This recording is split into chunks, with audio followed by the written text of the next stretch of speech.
Welcome to the Rotowire DFS podcast brought to you by FanDuel.com, the leader in one-day fantasy sports. I'm your host, Josh Hayes, joined as always by Benny Ricciardi as we break down the Thursday NBA DFS slate.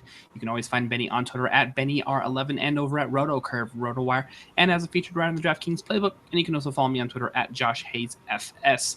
The Rotowire DFS podcast is now available on iTunes and Stitcher and is now live streaming right now, this second, on Google Hangouts, which also appears on the official YouTube channel. So if you get a chance to rate, review us, please go ahead. Don't forget to share and subscribe. Press that little red button there on the official YouTube channel. We appreciate that. That's the fastest way for you to get this show. If not, we always appreciate you listening, downloading, streaming in podcast format. Benny CO, welcome to another Thursday of fantasy NBA action. Yeah, we actually got a couple games here, and a few of them are interesting. We have 6 overall, a couple high-paced teams that are going here. So, it's not a horrible night for fantasy. And this is the number of games that I like, kind of in my sweet spot. I like, like 6 to 9 game schedules. That's my favorite. So I'm definitely playing this one pretty heavy. All right. You know what? I'm going to make a conscious effort to not scratch my ear or touch my nose on Google Hangouts. That's my pledge for today. I'm not promising any awesome fantasy content. I'm striving to not look like an idiot on YouTube. Does that sound like a good plan for today, by the way? I mean, it's a good plan. Did I miss something or? Yeah, I guess I should explain myself before I start talking about it all. Like looking at, there's a designated thumbnail, with every YouTube video that shows up. It's just like the screen, right? And all right. The first one was me going like this, scratching like I'm a cat behind my ear. And the third one is like touching my nose like you're giving me a sobriety test or something else like that. And the third one is just like normal, looks like at least like I look like somebody who knows what they're doing. So, yeah, and I went in and that was the thumbnail for the show today. So if anybody who actually wants to check out fantasy analysis for Wednesday, February 24th, you would take a look at this video, that video. If you wanted to find out what we're talking about for Thursday, when we're doing the show that we normally do, recording 36 hours in advance, that's the official disclaimer that I try to get out as often as possible. So if we, pump up or predict or, recommend a player who ends up getting scratched, now you know why that exactly happens. We try to get this show out for you as early as possible so you have enough time to download and research as early as possible. And we've been doing that for the better part of almost a year now. So we're going to continue to do so because I think that's the best way for us to get the most amount of exposure and get the biggest reach overall. We trust you guys to figure out the scratches and the late lineup stuff, and we'll give you the nitty gritty here. So let's go ahead and talk about the point guard position here for Thursday. To Westbrook or to Curry or to Damian Lillard here on the Thursday slate. Yeah, I mean, I think I like Westbrook the most out of all these guys, wherever you can fit him in. I'm actually just looking up to see what his price has been on FanDuel the past couple days. We'll see, around like 11,000 or so. Mm-hmm. Yeah, about $11,000. So I think he's safe for 45 to 55 fantasy points. And that's not just a guess. It's basically because that's what he's done in, about 12 of his last 14 games or so. Not really scared off of anything with the matchup here. I think it's a pretty good spot for him against Dallas. So I think Westbrook is probably the one guy that I would have absolutely no problem paying up for. Coming down from him, I also like Drew Holiday listed as a point guard over here, right? Yes. Am I looking at the right slate right here? You are. Drew Holiday is listed in like as a top 5 projected player so far. So okay, there you go. All right, now I see him. Yeah. Yeah, I like the matchup for him. OKC, it's going to be paced up game. He's been putting up some really big numbers. He's been giving you like 5, 6, 7x the last couple games. Put up a couple games in the in the low to mid 40s. So I like Holiday in the spot. And then the one cheap guy who I think I would come down to, Shelvin Mack is probably the one point guard that I'd be willing to go towards the bottom end for. His price lately has been, basically like rock bottom over there. He's played 24, 31 minutes the last 2 games. He's actually scoring pretty well. He had 16 points to one game, real life points, 17 real life points the next game. Hasn't been giving you a ton in the other categories, but he's been giving you a little bit and enough to get you, 25, 30 fantasy points. So at the price that he's at, I think he's the one cheap guy I'd go down to. But those are basically the three guys I have at the top of my list.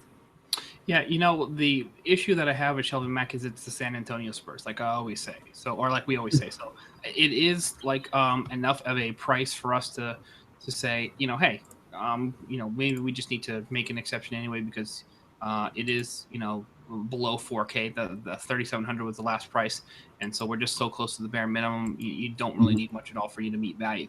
I'm actually probably taking a look at somebody like Donald Sloan, who was just a little bit more expensive. Last price that we had on him for February 23rd action was 4,500, and he produced 28 fantasy points on the road at Portland, which is good for 6.2x. So great matchup obviously against the Phoenix Suns. I'm wondering how many.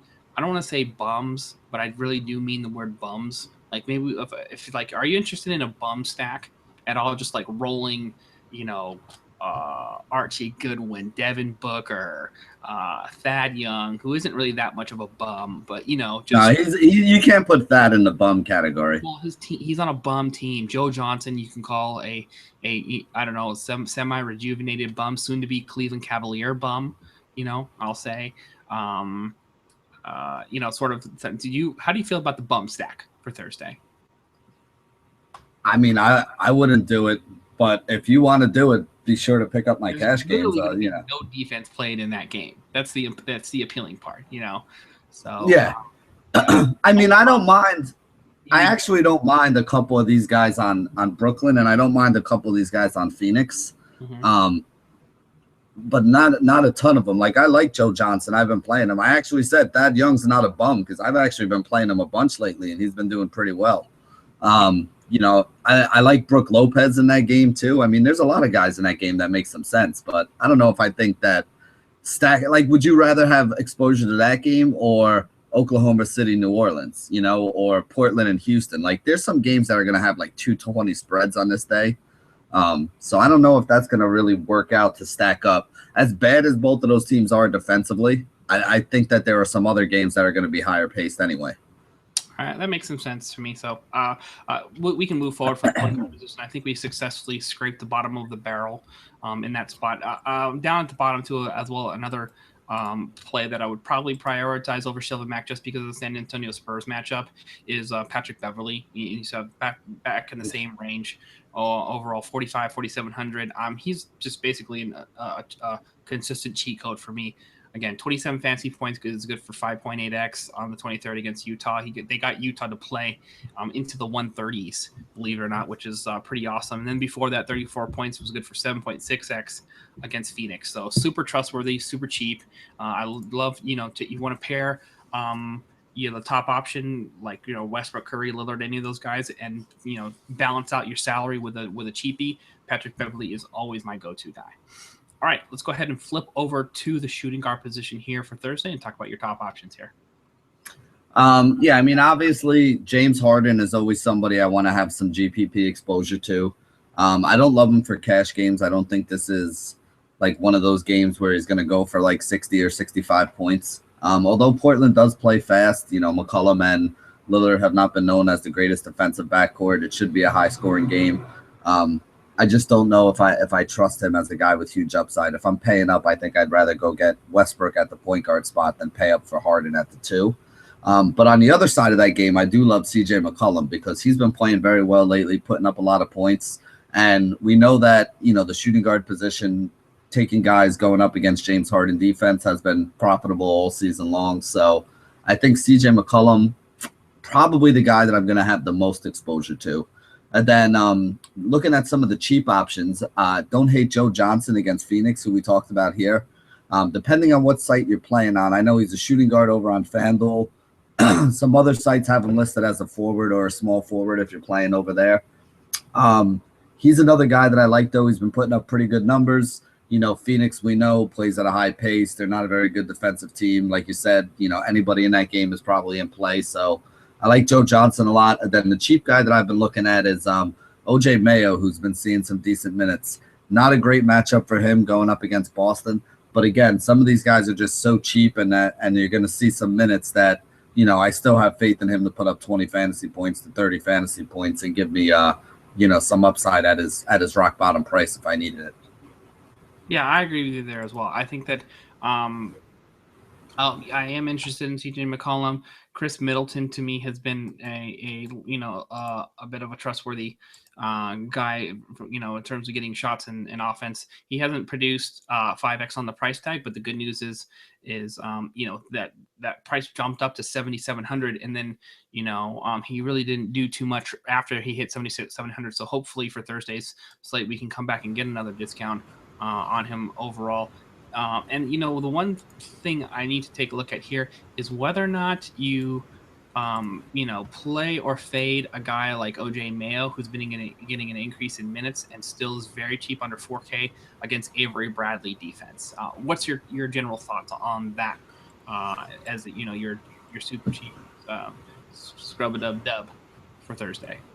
Yeah, I mean, here's the way I look at it. Like, even with the Shelvin Mack thing, there are defenses that I don't normally target, and there are guys who I don't normally target people against. And I wouldn't pay up for anybody that was playing like the San Antonio Spurs defense, or somebody that was going up against a healthy Kawhi Leonard or an Avery Bradley or a Jimmy Butler. But when you're talking a punt value option, I care more about what kind of minutes I think the guy's going to get, because these guys might, nobody gets completely shut down in a basketball game. Like, basketball games don't end in shutouts usually, unless, it's an incredible mismatch, and definitely not at like the NBA level. So guys are still going to get some points. There's still going to be missed shots. So guys are still going to get some rebounds. And, you can get an assist just by being the point guard, standing on top of the, key and passing it to somebody open on the wing who hits a jump shot. So guys are still going to score some points. So a guy as cheap as Mayo or a guy as cheap as Shelvin Mack, I'm worried more about the minutes. If they're going to get 20 to 30 minutes a game, which the two of them have been doing lately, I still think they're going to come up with 20 to 30 fantasy points. So I still would have no problem playing them at 4K or, 3,800, whatever Mack was at.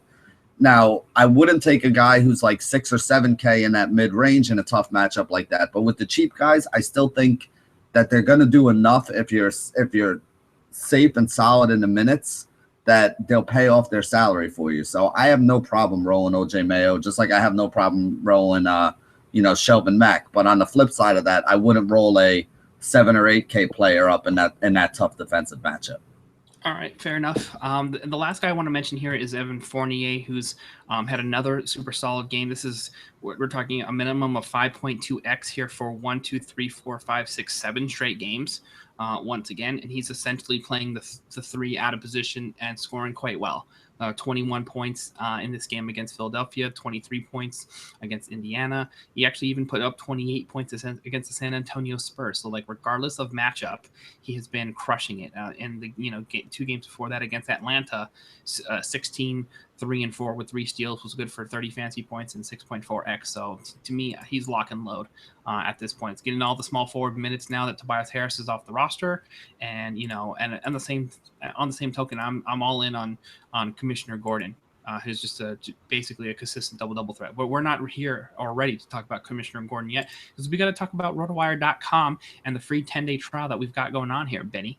So if you want to get involved, all you have to do is go to rotowire.com/pod. Features include lineup optimizers for MLB, NBA, NFL, NHL, college football, soccer, golf, up to the mid depth charts, customizable league projections, complete draft kits for all the major sports.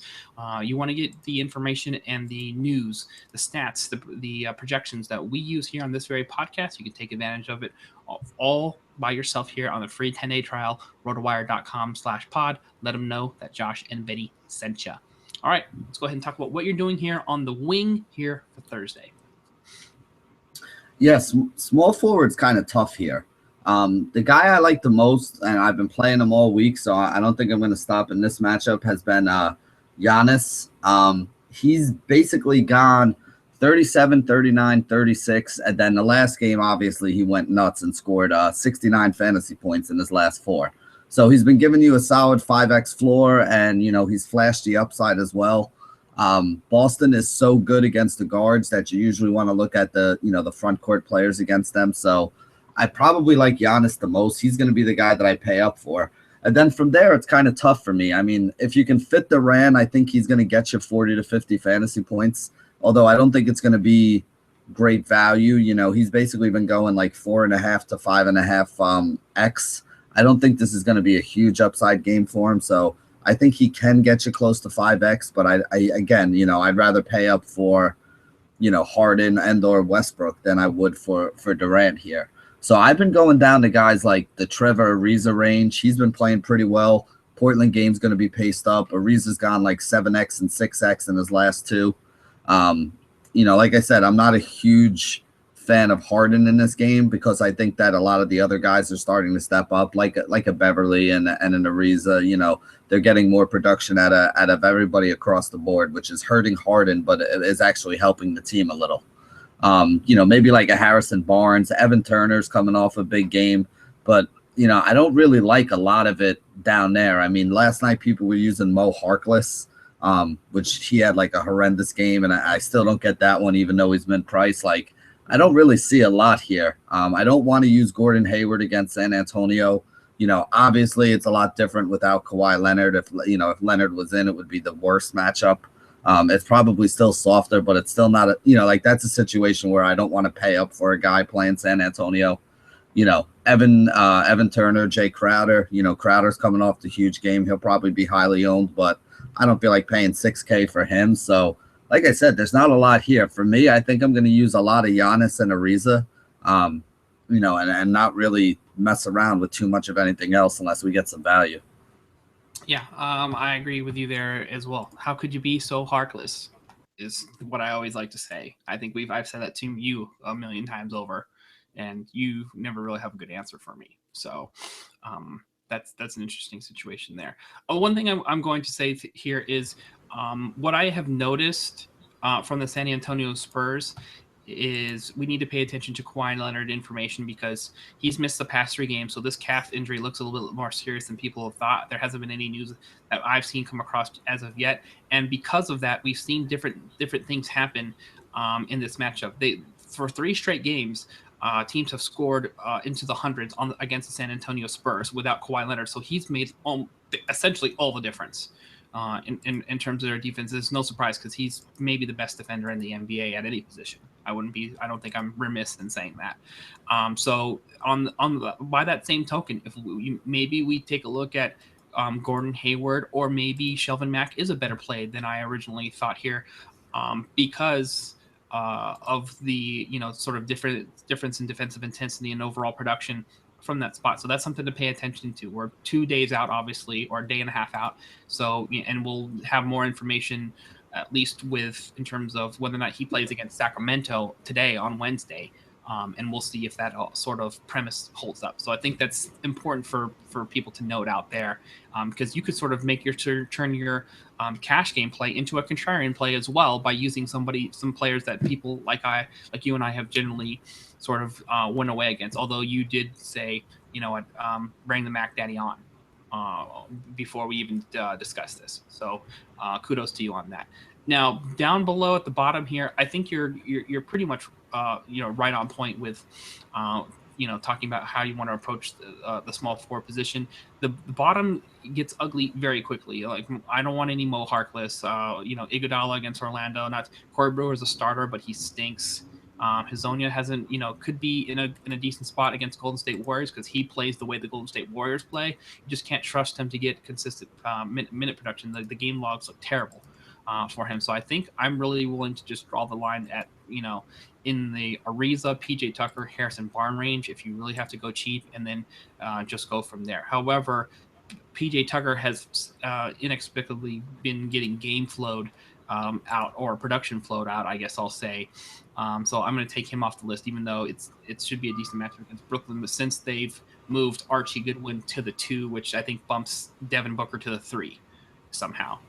So we'll see if that. I think that's what they're sort of preparing for Brandon Knight to re-enter the lineup and put PJ Tucker on the sidelines. Which, to me, I get it from a youth perspective and a ping pong balls perspective, but from an overall putting your best players in the lineup, that's that's not a great option. So if that's what they're actually doing, then hats off to them for keeping the ping pong balls intact.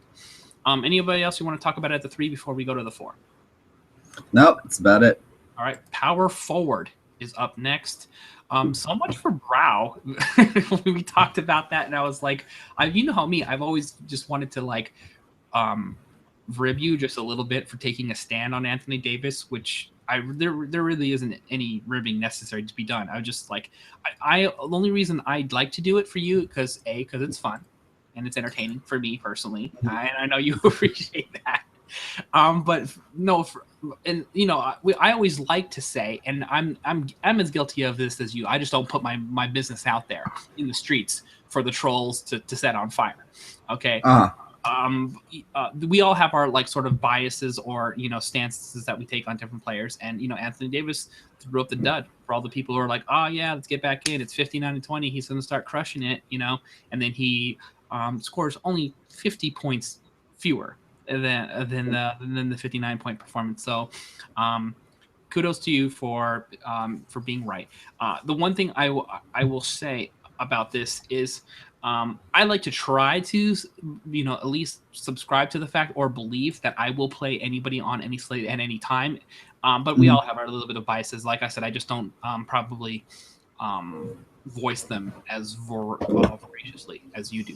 But having said that, I think that Anthony Davis to me can make some sense if you save some salary. I am really interested in what happens with Draymond Green versus Aaron Gordon. In that spot, I think we're all more likely to play Aaron Gordon for the price. But what's your general approach for Thursday at power forward? Yeah. Well, let me get one thing clear first, because people were like, kind of busting my chops because I did have some exposure to Anthony Davis when he had that big game. Sure. It's a GPP. I play him. Yeah. Well, yeah, exactly. I'll play him in GPPs. I'm not against playing him in GPP. My stance is against playing him in cash, which, I still wound up hitting my cash games without his 90 points the other day. So I'm still perfectly happy with that. But it's not that I don't like Anthony Davis or anything like that. It's just, for me, when you're thinking about one of those guys up at that price point, there are other guys who you have to sacrifice if you pay up for Anthony Davis. And, like Russell Westbrook, DeMarcus Cousins, James Harden, you can only fit so many of those 10K studs into your lineup. And for me, it just seems like Anthony Davis is the one that I have the least faith in. So that's why I've been staying away from him. People are going to say to me, well, I know you didn't like Anthony Davis the other night, so you're probably not playing him tonight. But I actually really like him for tournaments in this game. Going up against OKC, we know it's going to be a fast pace. He's taking a lot of shots. That team is banged up. They need him to score. If this game is going to be a 115, 108 kind of game, Anthony Davis is going to have to put up a lot of points here. Now, the other thing is, I didn't play him in tournaments last night because he was coming off a 90-point game, and I figured everybody was going to own him, and there was a chance that he could underperform. Because remember, he's only been over 6x value twice since Christmas. Christmas Day and then the 90-point game the other day have been the only times that he's really given you huge GPP upside. So, he's a decent GPP play because he does have that potential to go crazy, but he's not somebody that I'm ever going to take when he's highly owned. So I was off him last night. Now that everybody got burned on him, I think tonight would be a night that you can put him back in your GPPs because he's probably going to be really low owned, and he does have that 50-point ceiling. So I actually like him a little more than I like Draymond. Even though Draymond's price is really appealing. I think it's only like 84 or 82 the other day. So it's not all that expensive, but I like him more than I like Draymond for tournaments if I'm paying up. For cash, though, I'm coming down and going cheaper. You can get Jabari Parker still at like 55, 5,600. And he's been giving you he's giving you 6 and 7x every game. I would just plug him in. The matchup against Boston, we like taking bigs against Boston, so I think it makes a lot of sense to just look his way. Aaron Gordon, I have a little bit of hesitation on, but I still think I'd be willing to roll him out if his price stays at only 6,100. Right at 6K, he's been giving you over 30 every game. I know it's a little bit of a tougher matchup, but again, Golden State also plays very fast, so a couple extra rebounds, maybe an extra bucket or two. If Orlando can keep it close, I think he can get you to 30 pretty easily. And then the guy who I think is kind of interesting, how do you feel about Jared Sullinger? Because he's been putting up about 30 fantasy points a game, doing so at 6K over on FanDuel. And it's been like 4 or 5 games in a row right now. So his minutes seem to be a little bit safer. Would you be able to trust a guy like Sullinger? Would he be a GPP only, or are you staying away altogether? You know what? I have to say, for the most part, that this looks like fairly decent for cash. What I want are two things. I want a plus defensive matchup, so I can sort of inch myself a little more forward with Jared Sullinger. Okay, and I think we have that versus, Greg Monroe or Jabari Parker, however that ends up shaking out. And I want to see the production and the consistency. And he's he had 4 straight games with 11 rebounds before that last game against the Minnesota Timberwolves, where he went only for 12 and 7, but made up the difference with 5 assists and a steal. So still nearly got you to the 30 fantasy point line. So, but you know what? If you, from a GPP perspective, the one thing that you have to know is you could, end up with as little as 4x. As much as you can end up with 6 or 8x at this price tag. So I'm okay with the play. I don't love the play. I really, really would rather go into the direction of Aaron Gordon in this spot, or go down to Jabari Parker for cheaper, because Jared Sullinger and his price is in no man's land. It's like 6K, So I think for into the 5,500 range, as long as Jabari Parker holds. And it may not, because he just produced 6.1x again in the spot. He's been, I don't know, for whatever reason, a guy who's finally found his groove. I would sort of, just feel a little bit better about the scoring upside in that spot, knowing that you can attack guys like Jared Sullinger and, whoever he ends up getting paired with, Olynyk or Zeller, or whoever else is, Amir Johnson with him alongside the front court. So I really want the other side of that. And then, Aaron Gordon, to me, against Golden State, isn't in a really good spot. We're talking about basically the same price range here, and is doing more overall than Jared Sullinger is. So 11 points, 11 rebounds, 3 assists, 3 steals, and a block. And 3 out of the 4 games prior to that, he hit a tray, which I know you also love. So, I think you tell me. I have this prioritized: Aaron Gordon, Jabari Parker, Jared Sullinger. How do you have it for Thursday? I definitely have Parker first. I mean, as long as, especially with him being a couple $100 cheaper, but even if the 3 of them are all at 6K, I think I would have Parker first. I think in GPPs I have Parker first. For sure. There's definitely more an upside for him than Aaron Gordon. I'd probably go Parker, Gordon, Sullinger. Sullinger's definitely 3rd on the list for me. Okay. So it would probably be Parker, Gordon. Parker, Sullinger, and I just flip Parker and Sullinger and Parker and Gordon in GPPs, because we know Parker is definitely the better scorer. Not the better. I think I'd probably have Parker ahead in every format, because you are saving a couple $100, and the only thing that scares me a little bit with Gordon is the matchup with Draymond, because he is a very good defensive player. So, I don't see the upside really with Gordon. I think he's safe for around 30 points, but I think Parker has more upside, and I also think that Parker for a couple $100 is safer for the same 30 points.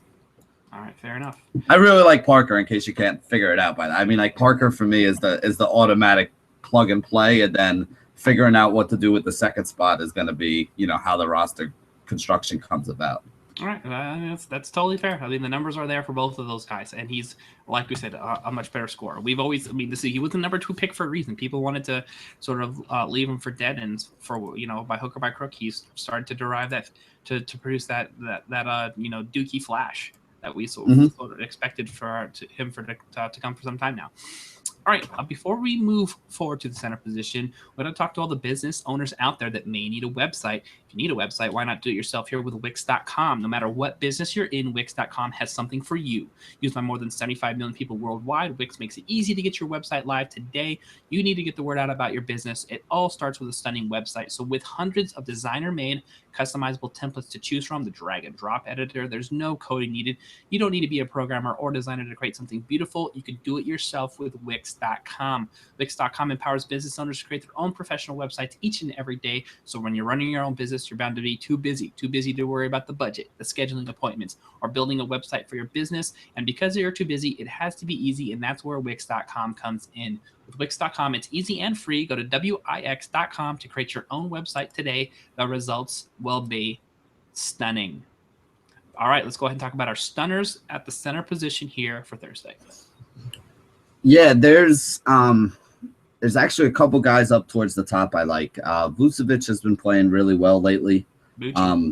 Yeah, centers have been. Some people like Vucevic. That's it. Some centers have been doing pretty well against the Golden State Warriors as well. You had Al Horford just put up like a 60 burger against the Warriors the other day. So I think Vucevic is in a pretty good spot here. I also like Brook Lopez going up against Phoenix. Brook Lopez putting up some pretty good numbers. Phoenix struggling to stop big guys. They play at a faster pace, so Brooklyn's going to be paced up. I think that game stays close and is high scoring, and as you mentioned before, features very little defense. So I think dumping it inside the Brook Lopez is going to be something that the Nets try to do a lot. I also like Greg Monroe against Boston.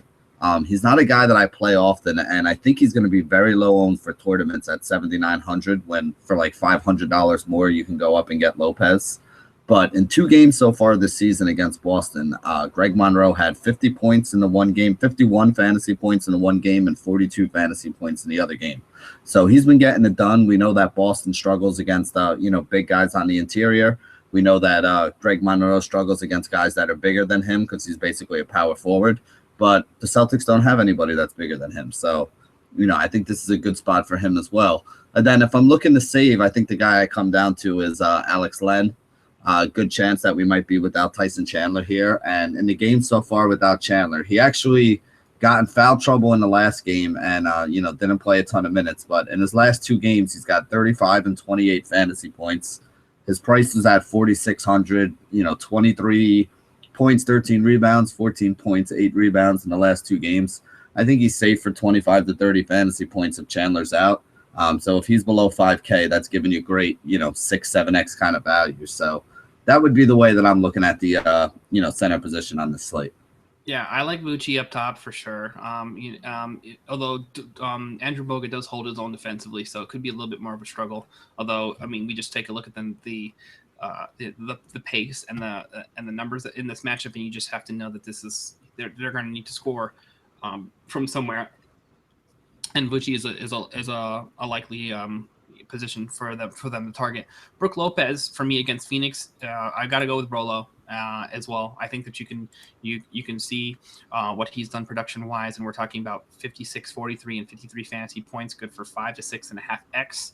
There, you love that. I think that's even enough ceiling to make a case for GPPs. It just all comes down to whether or not you have the salary available or not.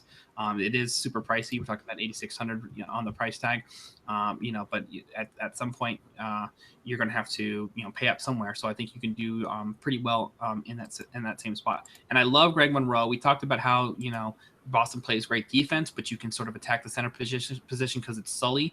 And I think we're in that same similar spot here. Once again, I am a little bit disappointed about what he did against LA. That really just made no sense to me. But the only question I have too is, can we consistently pair Monroe with Jabari Parker on the front line and get production out of both? That's my only concern, because I think it is actually a pretty strong play overall. And then on the flip side of that, if we want to, take a look at what's happening there in Phoenix, and I think the last 2 games have shown that the Alex Len is going to be a guy who can be a factor overall. Maybe it's more related to the Tyson Chandler news of him, having shoulder issues. Maybe it's not, but so obviously you definitely want to check on that. So if that's the case, then I want some exposure to Alex Len for sure in the 4,600 range, with 24 and 30 minutes. We're talking about like a floor of 6x on just based off of what 27, 28 fantasy points at under 5K. So that's GPP juicy for sure. Anybody else that you want to throw in the pivot before we head out of here, Benny? No, I see people playing Plumlee a lot lately, and a lot of people are throwing Bogut in there. But I'm not really messing with any of those other guys. Like I said, if I can afford to get up and look at Vucci, Lopez, Monroe, that's probably going to be the 3 that I'm deciding between. But then if I have to go down, it's going to be Alex Len, and I don't see any other way to play the center on the slate. All right, I agree with you wholeheartedly. All right, so that's going to wrap it up for today's edition of the Rotowire DFS podcast. Thanks for listening, for downloading, subscribing. Don't forget to check us out on iTunes and Stitcher. Press the little red button on YouTube. We've been steadily adding YouTube subscribers on each and every show. We definitely appreciate you guys getting in there. All you have to do is search Rotowire in the YouTube on YouTube.com, and you'll see us pop up right there, and you'll see our fine mugs, freshly groomed just for you, the listener and viewer, on this very show. We definitely appreciate that. Don't forget, you can check out Benny on Twitter at BennyR11. Send all your comments, complaints, and questions to me on Twitter at JoshHayesFS. And it's at Rotowire for all your season-long and DFS fantasy needs via social media. Thanks for listening. Thanks for watching. We'll see you next time.